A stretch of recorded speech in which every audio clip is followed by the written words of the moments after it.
Hi friends, good day. Welcome back to my YouTube channel, and for today's video, we're going to dig deep and identify the fundamental difference of investing in bonds versus buying bond mutual funds. And I will also discuss to you how inflation affects the bond market, and I will also share to you some of the insights on what's happening in the market right now. So if you're ready, let's begin.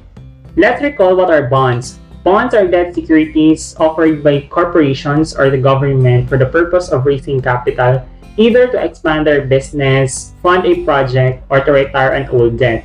And when you buy a bond, you are now called a bondholder. And as you recall in our previous video about fixed income securities, which I will link up here, bondholders are entitled to be paid by the issuing corporation or the government an interest on a regular basis until the maturity of the bond. Buying a corporate bond is like buying a single plant. You water it, let it bloom and grow over time. While having a bond fund is like building a garden, wherein there are multiple plants in the garden that gives you multiple interest income over time. And this brings us to the first fundamental difference of bonds and bond fund, which is diversification.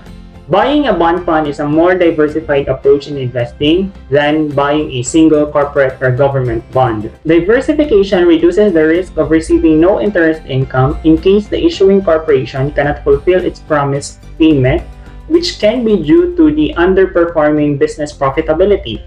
Bonds, government bonds in particular, are safer due to protected capital until maturity, which means that the amount you initially invested to buy the bonds remains the same as long as you hold the bond until its maturity. You gain from the regular interest coupons paid to you.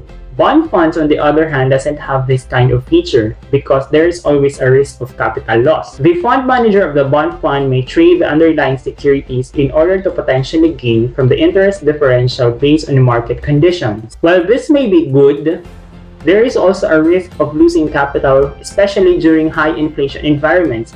And this is the second fundamental difference of bonds and bond funds, which is the protected capital. Bonds and bond funds are sensitive to inflation because bond prices move in an inverse direction with rate.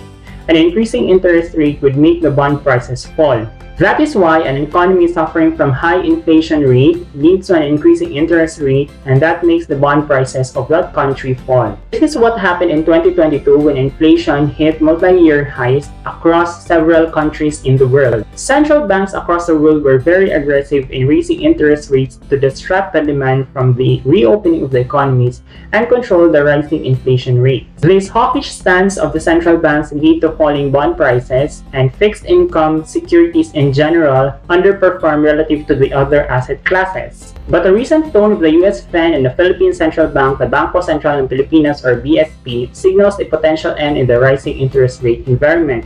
In particular, the BSP signals a possible rate hike pause in case the inflation continues to trend down. This shift in tone of the BSP would lead to bond prices to increase again. Staying invested in bonds or bond funds can be a profitable investing strategy this year. Regardless of the difference of bonds and bond funds, I do think that staying invested in the fixed income securities or in the both bonds and bond funds is a good way for you to ride the potential increase in bond prices, to increase your knowledge in terms of investing in the fixed income market, and to protect your money from the purchasing power loss due to inflation through investing. Personally, I am invested in two government bonds, the RTB24 and RTB29, and I also have a bond fund called the Save and Learn Fixed Income Fund or SALFIF.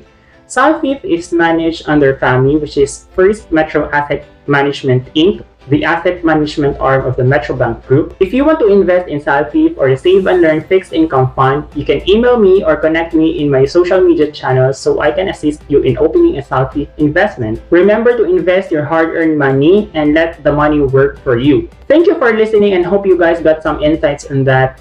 Comment down below your greatest takeaway, and I hope you guys can also watch my other videos for you to learn some productivity hacks, investment ideas, and financial tips in order for you to have a holistic approach in your financial journey. And thank you for listening again, and do hit the subscribe button, share this video to your friends and loved ones, and see you in the next video. Have a great day ahead, and bye-bye!